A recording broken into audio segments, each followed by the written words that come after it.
착한 당신, 무시당하지 않으려면 이렇게 하라. 우리 모두는 때때로 선의가 오해받거나 친절이 당연시되어 오히려 상처받는 경험을 합니다.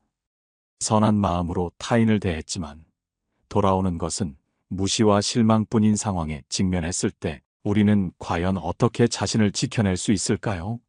진정한 자신을 잃지 않으면서도 타인의 무례함으로부터 스스로를 보호하는 지혜로운 길은 무엇일까요?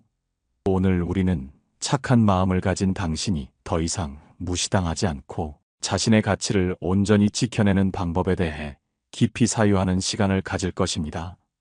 이 여정을 통해 당신의 선한 영향력이 더욱 빛을 발하고 당신의 삶이 온전히 당신의 주도하에 펼쳐질 수 있기를 바랍니다.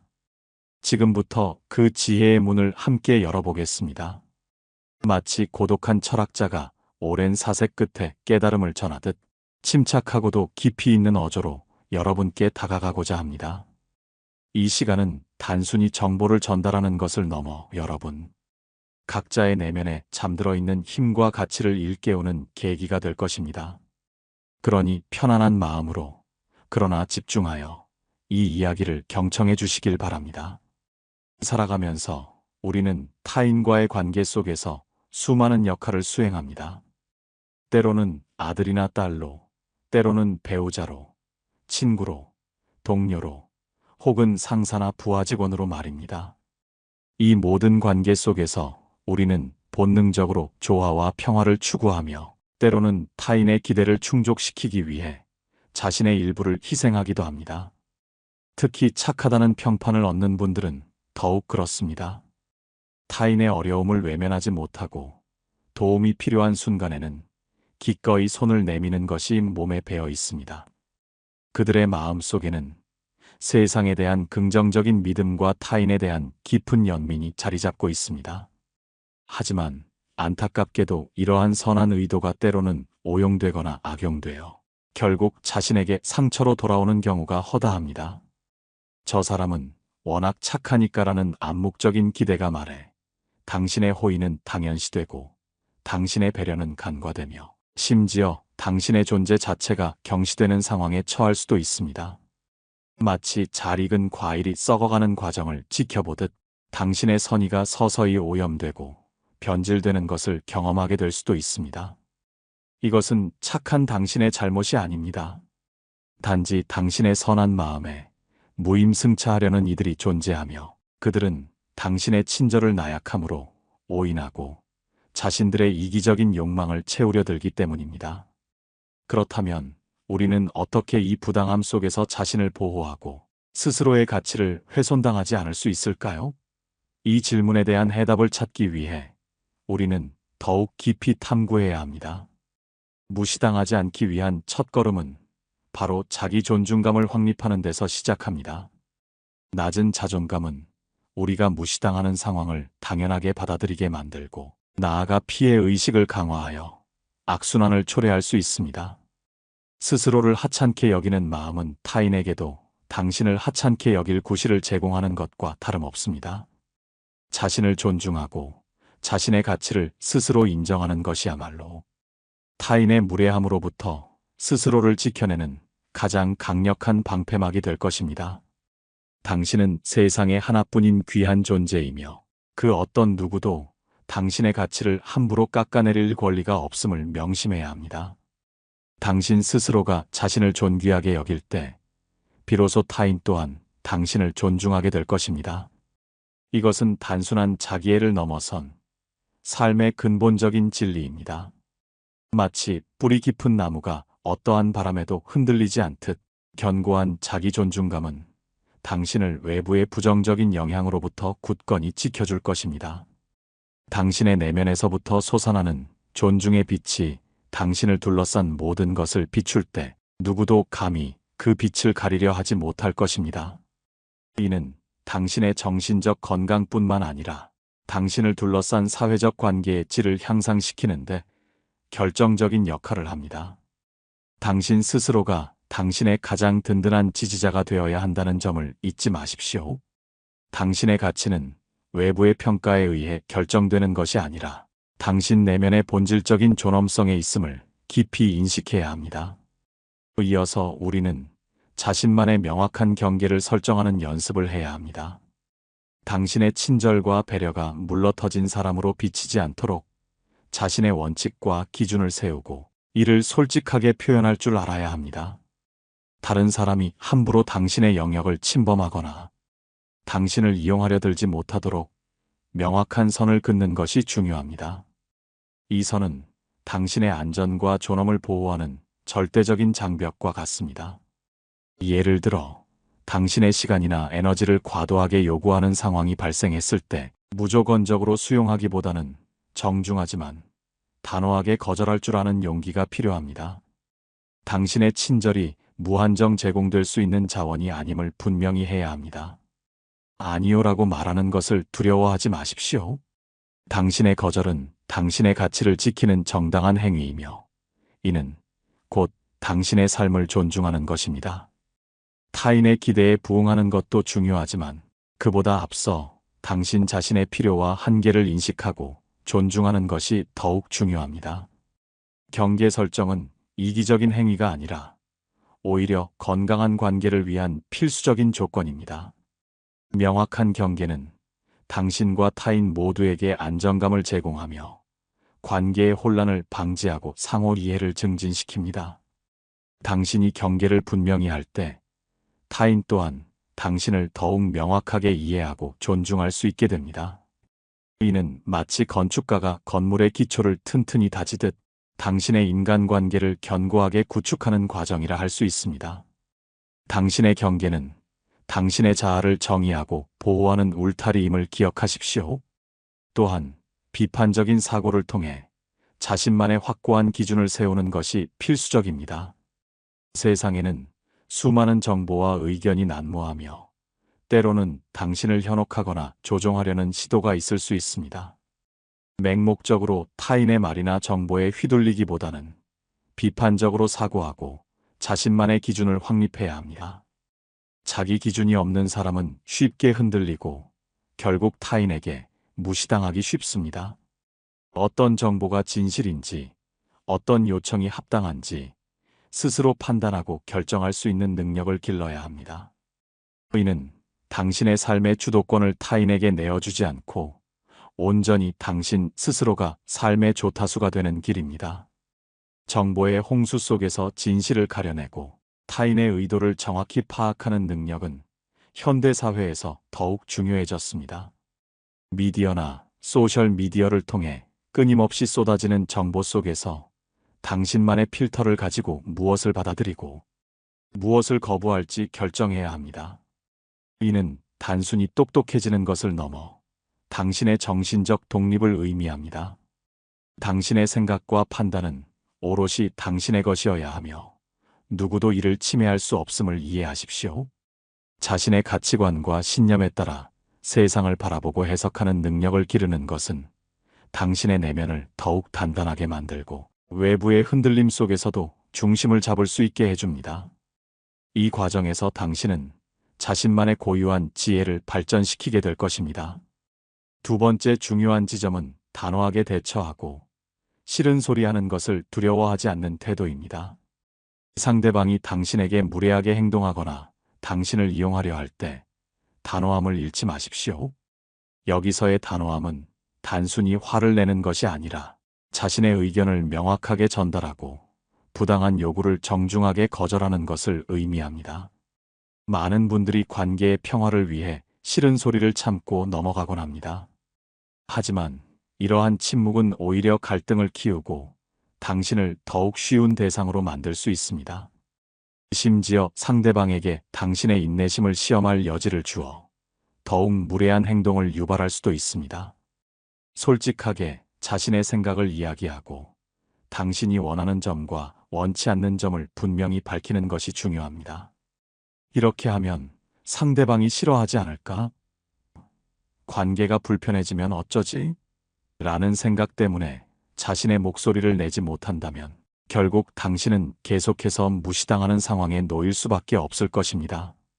이러한 두려움은 당신을 올가매는 족쇄와 같습니다. 이 족쇄를 끊어내고 자유로워져야 합니다. 당신의 감정과 생각은 존중받아 마땅하며 이를 표현하는 것은 당신의 정당한 권리입니다. 거절하는 연습은 특히 중요합니다. 정중하지만 단호하게 거절하는 방법을 익혀야 합니다. 당신의 시간을 뺏는 요청, 당신의 가치관과 맞지 않는 제안, 당신에게 부담을 주는 부탁 등 당신이 받아들이기 어려운 상황에서는 즉각적으로 거절하되 상대방이 상처받지 않도록 지혜롭게 전달하는 기술이 필요합니다. 예를 들어, 죄송하지만 지금은 다른 일정으로 인해 도와드리기가 어렵습니다. 또는 좋은 제안이지만 저의 역량으로는 소화하기 어려울 것 같습니다와 같이 구체적이고 정중한 표현을 사용하는 것이 좋습니다. 이때 중요한 것은 당신의 진심을 담아 솔직하게 이유를 설명하되 불필요한 변명이나 구구절절한 설명을 덧붙이지 않는 것입니다. 짧고 명확하게 당신의 입장을 전달하는 것이 효과적입니다. 당신의 단호한 태도는 상대방에게 당신의 경계를 이해시키고 앞으로의 관계에서 서로를 더욱 존중할 수 있는 기회를 제공하게 될 것입니다. 이것은 당신이 이기적인 사람이 되라는 말이 아닙니다. 당신의 권리를 주장하는 동시에 상대방의 입장도 고려하는 상호 존중의 관계를 구축하라는 의미입니다.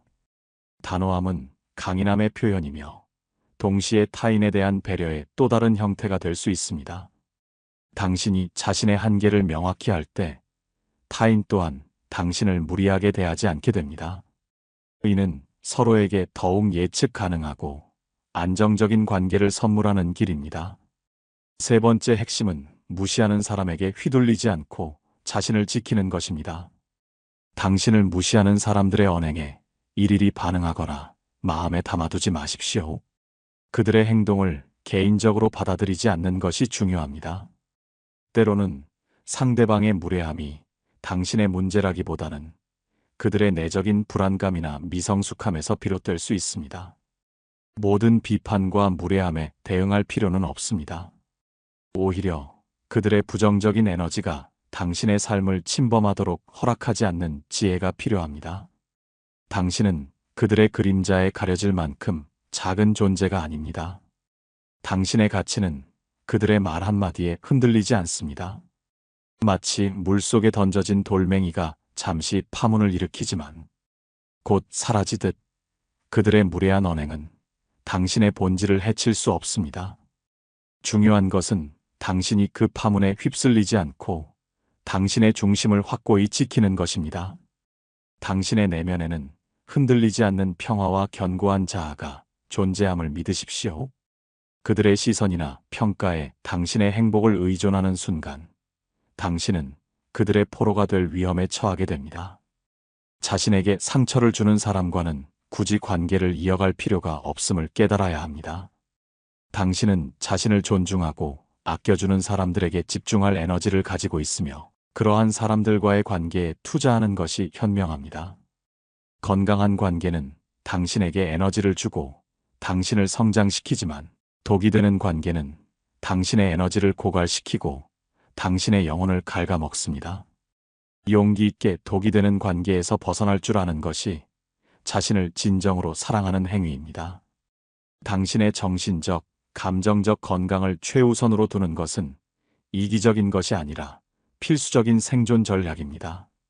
세상에는 당신을 존중하고 당신의 가치를 인정해줄 수많은 사람들이 존재합니다. 그러니 당신을 끊임없이 깎아내리고 상처 주는 소수의 사람들에게 당신의 소중한 에너지를 낭비하지 마십시오. 당신의 감정을 억압하지 말고 건강하게 표현하는 방법을 찾으십시오. 슬프면 슬프다고, 화가 나면 화가 난다고. 그러나 이 감정들이 당신을 지배하도록 내버려 두지 않고 건설적인 방식으로 표현하는 연습을 해야 합니다. 예를 들어, 분노를 파괴적인 방식으로 표출하기보다는 그 감정을 인정하고 원인을 분석하여 해결책을 찾는 방향으로 전환하는 것입니다. 감정은 삶의 중요한 신호등 역할을 하지만 그 신호에 맹목적으로 따르는 것이 아니라 그 의미를 이해하고 현명하게 대처해야 합니다. 때로는 유머를 활용하여 상황을 유연하게 대처하는 것도 좋은 방법입니다. 긴장된 상황에서 적절한 유머는 분위기를 완화하고 당신의 당황스러움을 감추며 오히려 당신의 위트를 통해 상대방과의 관계에서 우위를 점할 수도 있습니다. 유머는 당신의 내적 강인함을 드러내는 세련된 방식이 될 수 있습니다. 당신의 재치를 발휘하여 무례한 상황을 역전시키는 것은 당신의 성숙함과 자신감을 보여주는 증거가 될 것입니다.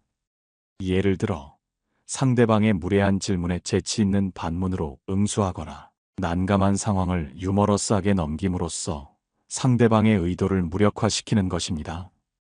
이는 감정적인 소모 없이 상황을 통제하는 매우 효과적인 전략입니다. 유머는 단순한 농담이 아니라 상황을 객관적으로 바라보고 통찰력을 발휘하는 지적인 능력의 표현이기도 합니다. 당신의 유머 감각은 당신의 심리적 회복력을 높이고 삶의 다양한 어려움 속에서도 긍정적인 태도를 유지하는 데 도움을 줄 것입니다. 당신의 빛나는 재치는 어떠한 어둠도 밝힐 수 있는 강력한 무기가 될 수 있습니다. 마지막으로 우리는 건강한 관계를 위한 노력을 게을리하지 말아야 합니다. 건강한 관계는 상호 존중에서 시작됩니다. 당신의 권리를 주장하는 동시에 상대방의 의견도 경청하고 존중해야 합니다. 이는 당신이 착함을 포기하라는 의미가 아닙니다. 오히려 진정한 착함은 자신을 희생하면서 남을 돕는 것이 아니라 당신 자신도 행복하고 남도 행복하게 만드는 데서 비롯됩니다. 당신이 행복해야 진정한 선한 영향력을 발휘할 수 있습니다.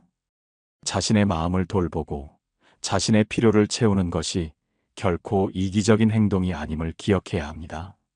오히려 자신을 돌보지 않는 착함은 결국 당신과 타인 모두에게 해가 될 수 있습니다. 자신이 지쳐 쓰러지면 누구도 제대로 도울 수 없기 때문입니다.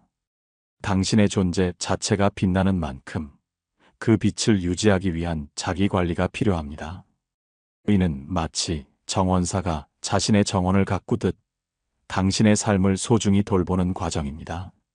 당신의 단호한 태도는 비단 당신 자신을 지키는 것을 넘어 상대방에게도 관계의 올바른 경계를 이해시키고 서로를 존중할 수 있는 기회를 제공합니다. 당신이 분명한 선을 그을 때 상대방은 비로소 당신을 독립적이고 존중받을 만한 인격체로 인식하게 될 것입니다. 이것은 관계를 파괴하는 것이 아니라 오히려 더욱 견고하고 건강한 관계로 나아가는 초석이 됩니다. 상호 존중이라는 단단한 기초 위에서만 진정한 관계가 꽃피울 수 있습니다. 당신의 진정한 착함은 당신의 강인함과 지혜로움 위에 세워질 때 비로소 완성됩니다. 이 착함은 나약함이 아니라 자신과 타인을 아우르는 진정한 용기이며 세상을 더욱 밝게 만드는 힘입니다. 당신이 스스로를 존중하고 단호하게 자신을 지킬 때 당신의 선한 영향력은 더욱 커질 것이며 당신을 둘러싼 세상 또한 당신의 빛으로 인해 더욱 아름다워질 것입니다. 사랑하는 여러분, 착한 당신이 더 이상 무시당하지 않도록 오늘 말씀드린 지혜로운 방법들을 삶에 적용해 보시기를 간곡히 권합니다. 자기 존중감을 확립하고 명확한 경계를 설정하며 단호하게 자신을 보호하고 독이 되는 관계에서 벗어나십시오. 그리고 건강한 관계 속에서 당신의 선한 마음이 온전히 빛을 발할 수 있도록 노력하십시오. 당신은 소중하며 당신의 삶은 당신의 것입니다. 지금부터 당신의 삶을 온전히 당신의 주도하에 아름답게 가꾸어 나가십시오. 당신의 용기와 지혜가 당신의 삶을 더욱 풍요롭게 만들 것임을 확신합니다. 당신의 내면, 깊숙한 곳에서부터 솟아나는 이 고귀한 가치를 믿고 그에 따라 행동하시기를 바랍니다. 당신이 당신 자신의 진정한 주인이 될 때 비로소 세상은 당신에게 복종할 것입니다. 당신의 삶의 연극에서 주연은 바로 당신 자신임을 잊지 마십시오. 당신의 이야기는 당신의 선택에 의해 쓰여지며 그 이야기는 언제나 행복한 결말을 향해 나아갈 수 있습니다. 이 지침들이 당신의 삶에 긍정적인 변화를 가져오기를 진심으로 기원합니다. 당신의 앞날에 언제나 빛과 평화가 가득하기를 바랍니다. 감사합니다. 만나고 나면 유독 기운이 빠지고 심지어는 마음까지 불편해지는 사람들이 있습니다.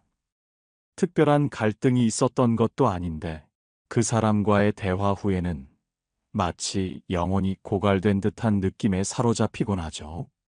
왜 우리는 어떤 사람들과의 관계에서 이토록 깊은 피로감을 느끼게 될까요? 이것은 단순히 개인적인 기분 탓일까요? 아니면 관계 속에서 발생하는 에너지의 흐름 때문일까요?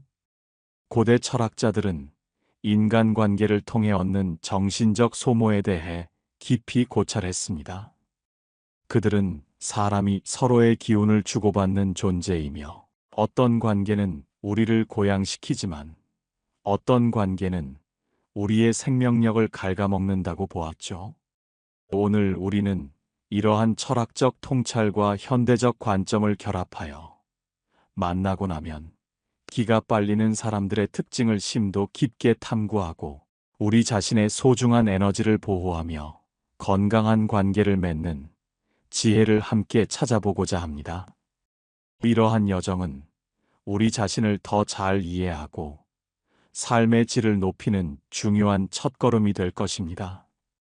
때로는 우리가 당연하게 여겼던 관계의 본질을 되돌아보고 진정한 의미의 상호 존중과 성장을 이끄는 관계란 무엇인가에 대한 깊은 질문을 던지게 만들기도 합니다. 지금부터 우리의 에너지를 이해하고 현명하게 관리하는 방법을 함께 모색해 봅시다. 본문 에너지를 고갈시키는 관계의 유형들. 사람은 사회적 존재이며 관계 속에서 살아갑니다. 하지만 모든 관계가 우리에게 긍정적인 영향을 주는 것은 아닙니다. 오히려 어떤 관계는 우리의 소중한 에너지를 끊임없이 소모시키며 우리를 지치고 무기력하게 만들기도 합니다. 철학자 에픽테토스는 우리가 통제할 수 있는 것과 없는 것을 구분하는 것이 행복의 시작이다라고 말했습니다. 관계 속에서 우리의 에너지를 고갈시키는 이들을 이해하고 우리가 통제할 수 있는 부분에 집중하여 현명하게 대처하는 것이 중요합니다. 그렇다면 과연 어떤 유형의 사람들이 우리의 기운을 빨아들이는 것일까요? 함께 하나씩 살펴보며 깊이 공감하고 더 나은 방향을 모색해 봅시다. 이러한 관계의 유형들을 명확히 인식하는 것만으로도 우리는 이미 절반의 해결책을 찾은 것이나 다름없습니다. 왜냐하면 문제를 아는 것이 곧 해결의 첫걸음이기 때문입니다. 끊임없이 불평하고 부정적인 말만 하는 사람, 절망의 메아리.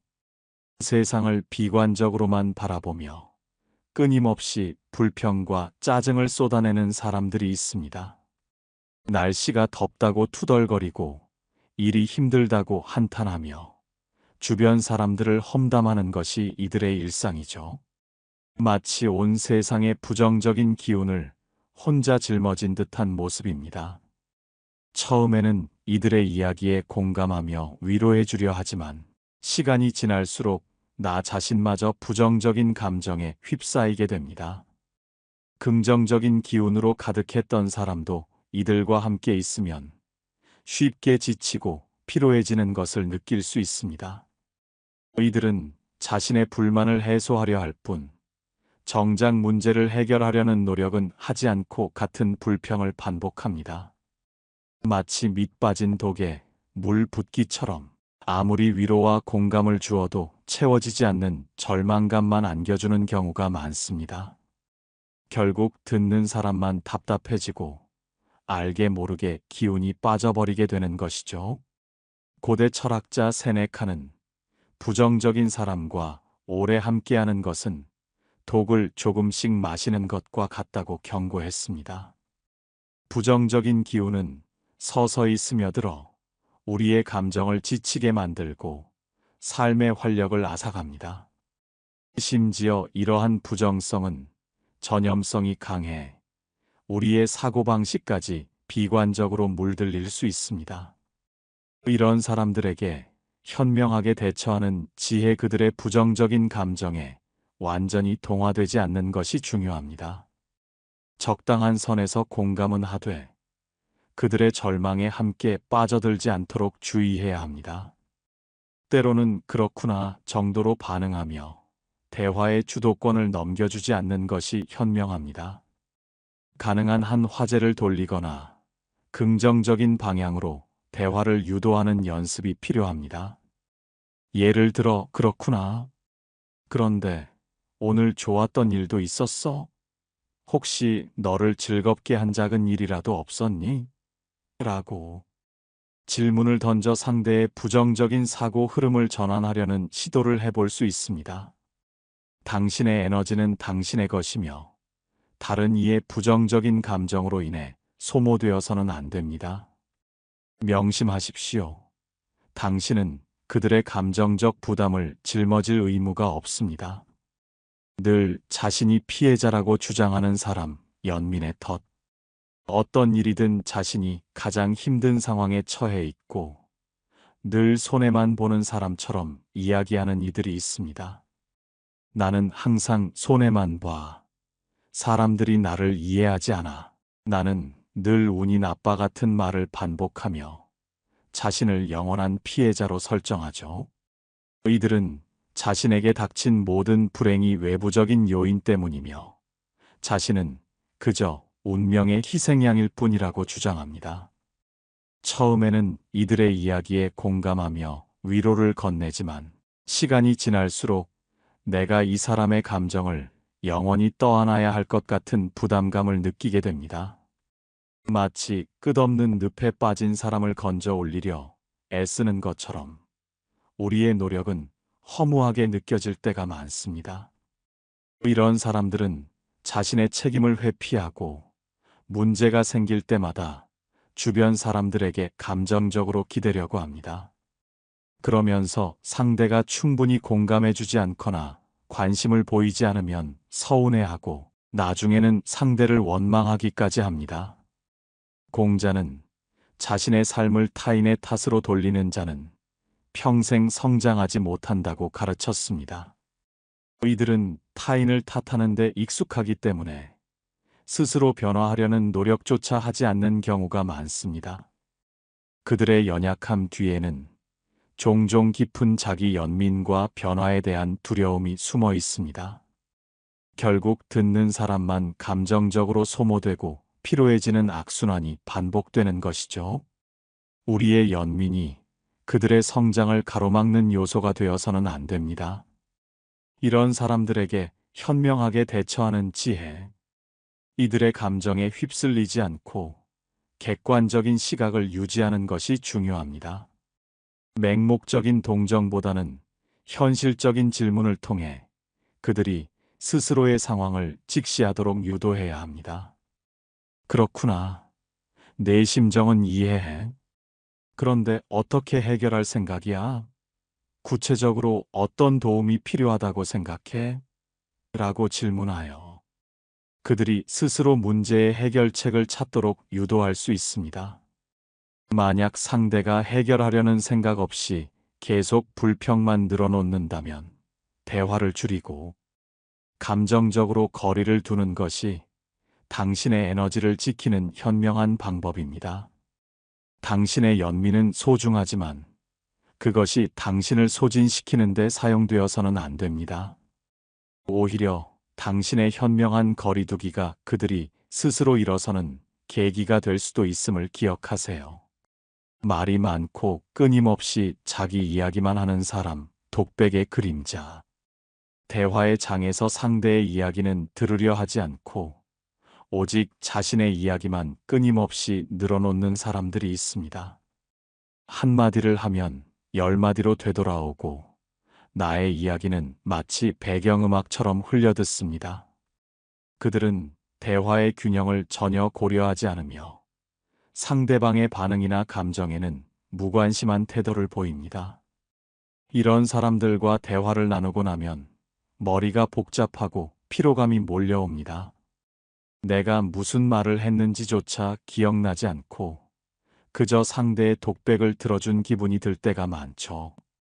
마치 홀로 연극을 관람한 것처럼 공허함이 밀려올 때도 있습니다. 아리스토텔레스는 대화란 서로의 생각을 나누는 것이지 일방적인 독백이 아니다라고 강조했습니다. 대화는 상호작용이 있어야 진정한 의미를 가지지만 이들은 오직 자신만 이야기하면서도 상대방이 피로감을 느끼는지조차 깨닫지 못합니다. 이들에게 대화란 자기 표현의 수단일 뿐 상호 교감의 장이 아닌 경우가 많습니다. 이런 사람들에게 현명하게 대처하는 지혜 대화의 흐름을 조절하려는 노력이 필요합니다. 그 이야기 정말 흥미로운데 나도 비슷한 경험이 있어. 혹시 내 이야기도 좀 들어줄 수 있을까? 와 같이 자연스럽게 주제를 돌리며 당신의 이야기를 할 기회를 만들어 보세요. 그러나 이마저도 쉽지 않을 수 있습니다. 그래도 계속 본인 이야기만 한다면 더 이상 깊은 대화를 이어가지 않는 것이 좋습니다. 때로는 잠시 자리를 피하거나 대화의 시간을 제한하는 것도 방법이 될 수 있습니다. 예를 들어, 나 지금 다른 약속이 있어서 이만 가봐야 할 것 같아. 나중에 또 이야기하자라고 정중하게 양해를 구하는 것도 좋은 방법입니다. 당신의 시간과 주의력은 한정되어 있으며 소중하게 사용되어야 합니다.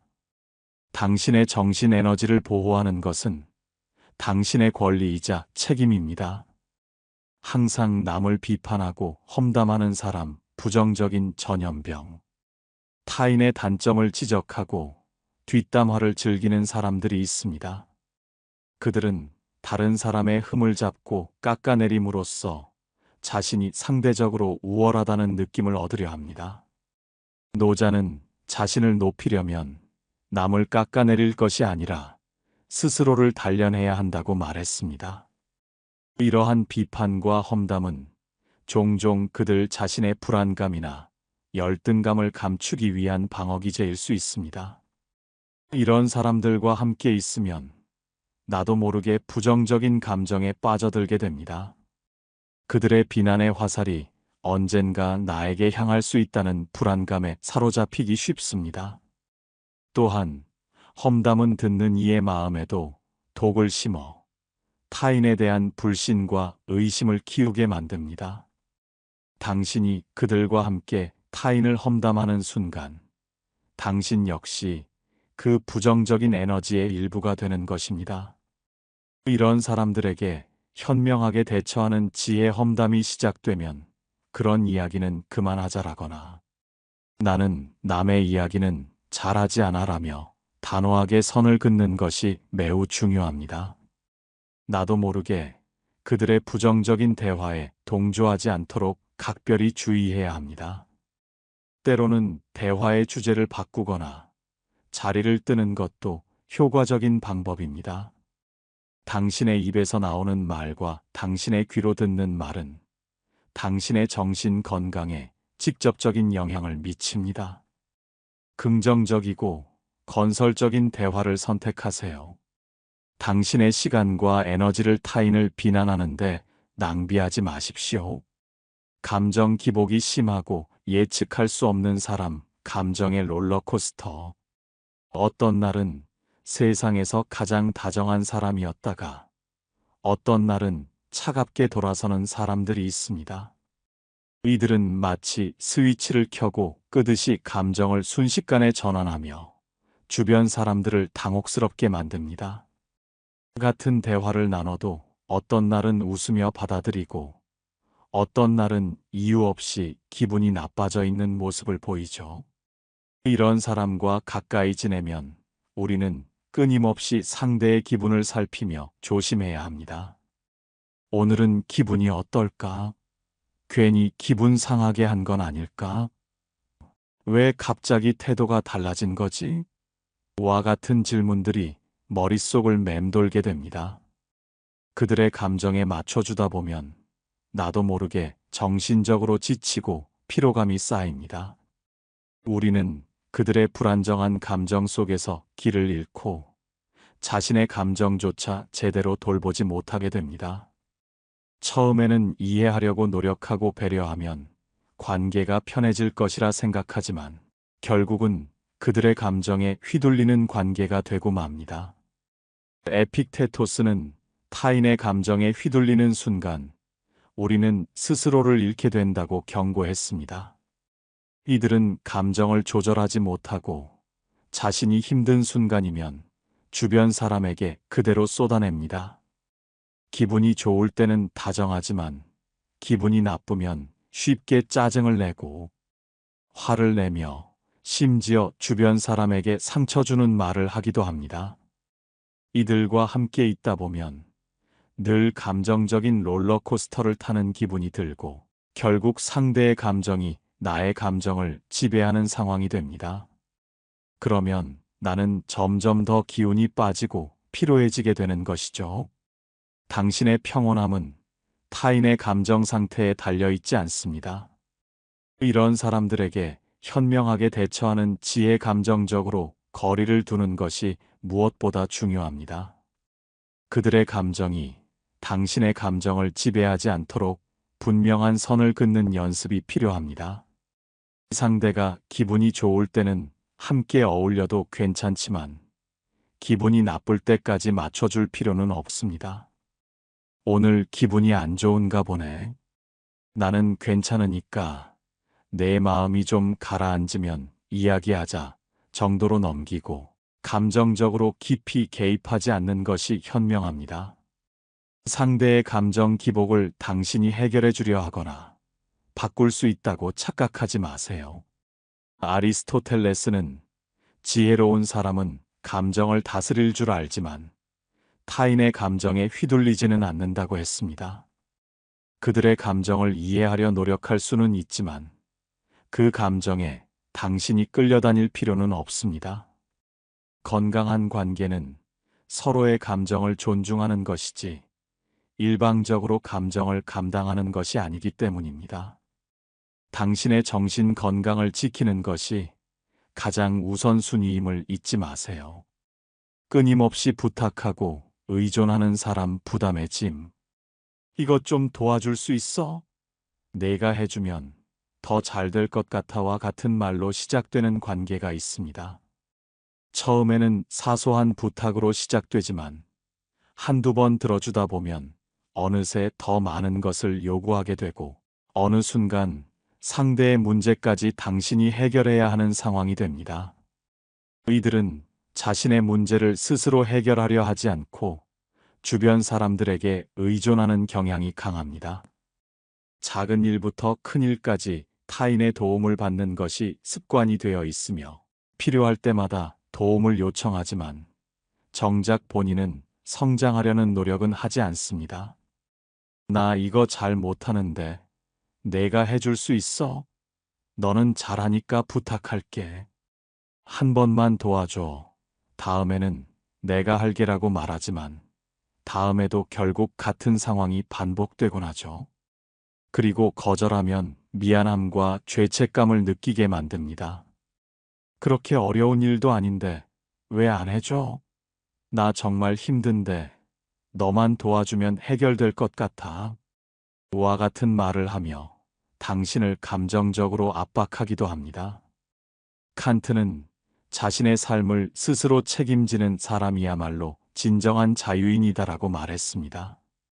자립하지 않는 사람은 결국 스스로의 삶을 통제할 수 없게 되며 그런 사람과 가까이 지내면 당신 역시 점점 피곤해지고 결국은 이용당하는 관계가 될 가능성이 큽니다. 당신의 친절함이 그들의 자립심을 훼손하는 도구가 되어서는 안 됩니다. 이런 사람들에게 현명하게 대처하는 지혜, 단호하게 선을 긋는 것이 무엇보다 중요합니다.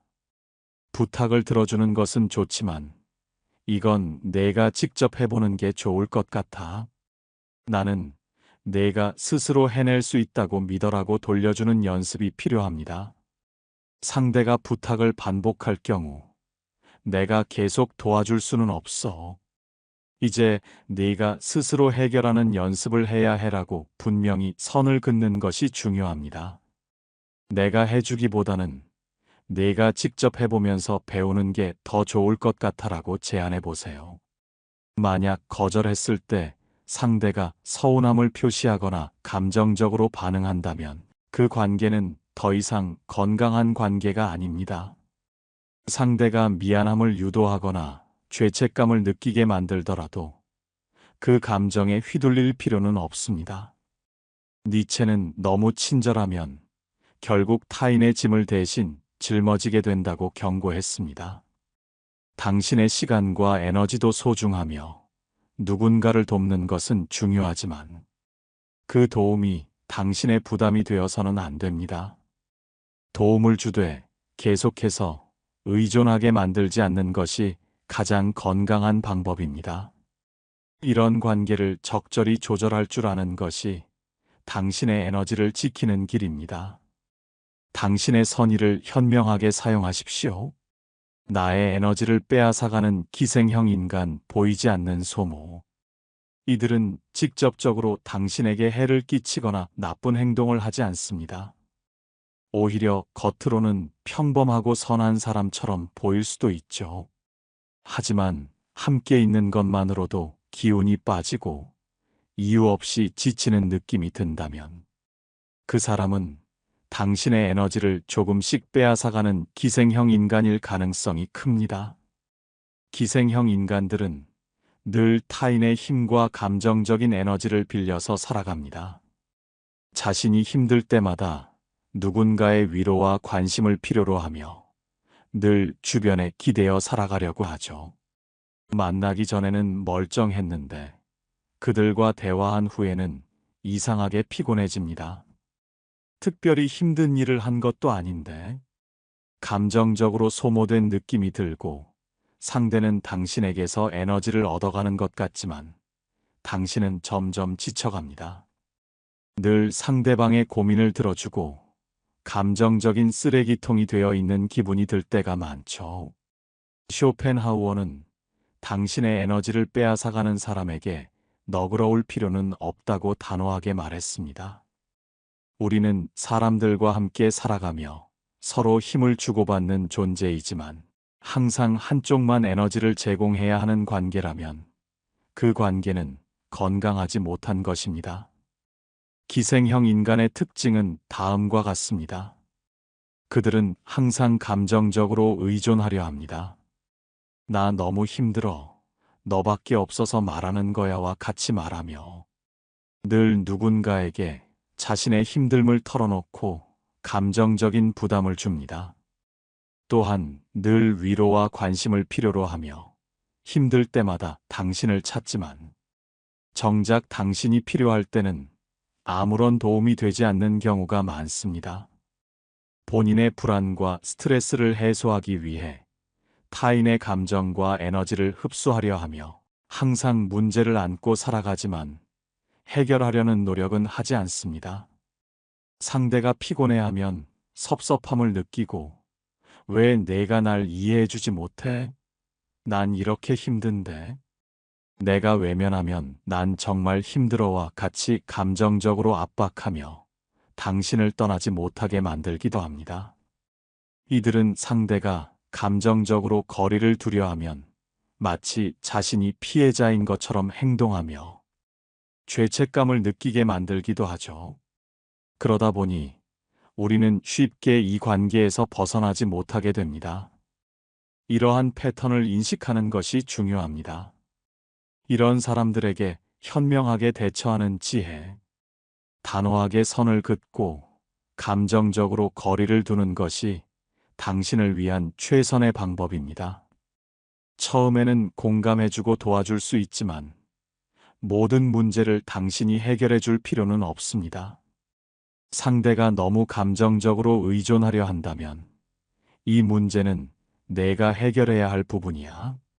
나는 내가 스스로 이겨낼 수 있다고 믿어라고 분명하게 선을 긋는 것이 중요합니다. 나도 요즘 너무 바빠서 힘들어. 너무 자주 이런 이야기를 듣다 보니 나도 지치는 것 같아와 같이 당신이 감정적으로 부담을 느끼고 있다는 것을 솔직하게 표현하세요.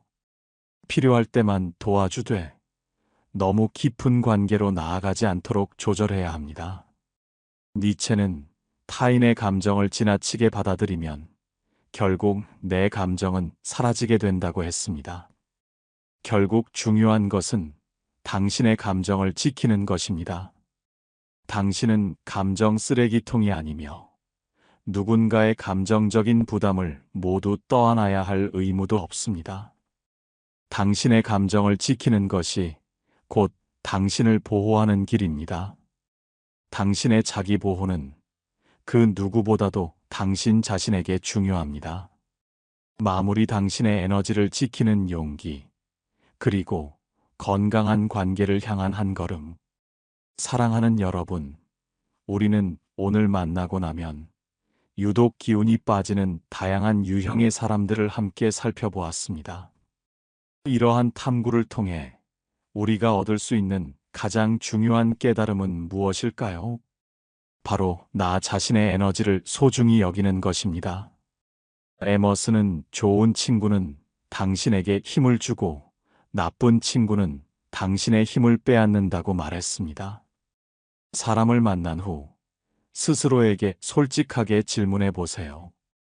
이 사람을 만난 후 내 기분은 어떤가? 함께 있으면 편안하고 활력이 생기는가? 아니면 이유 없이 피곤하고 지치는가? 이 질문에 대한 당신의 대답은 매우 중요합니다. 누군가와의 관계가 당신을 점점 지치게 만든다면 그 관계를 다시 한번 돌아보고 진지하게 고민할 필요가 있습니다. 모든 사람을 당신의 곁에 둘 필요는 없습니다. 당신의 에너지를 지키는 것이 곧 당신을 보호하는 길이며 이것은 이기적인 행동이 아니라 자기 존중의 표현입니다. 무조건적인 희생이나 이해만이 관계의 미덕은 아닙니다. 건강한 거리두기와 현명한 관계 맺음이 때로는 더 큰 사랑과 지혜를 보여주는 방식이 될 수 있습니다. 당신의 감정과 에너지는 누구도 함부로 빼앗아 갈 수 없는 당신만의 소중한 자산입니다. 타인을 배려하는 것도 물론 중요하지만 그 배려가 당신을 희생시키는 관계가 되어서는 안 됩니다. 니체는 스스로를 지키는 것이 곧 최고의 지혜이다라고 강조했습니다. 당신이 소중히 해야 할 것은 바로 당신 자신의 감정과 에너지입니다. 당신의 행복과 평온은 그 누구보다도 당신 자신에게 달려 있음을 명심해야 합니다.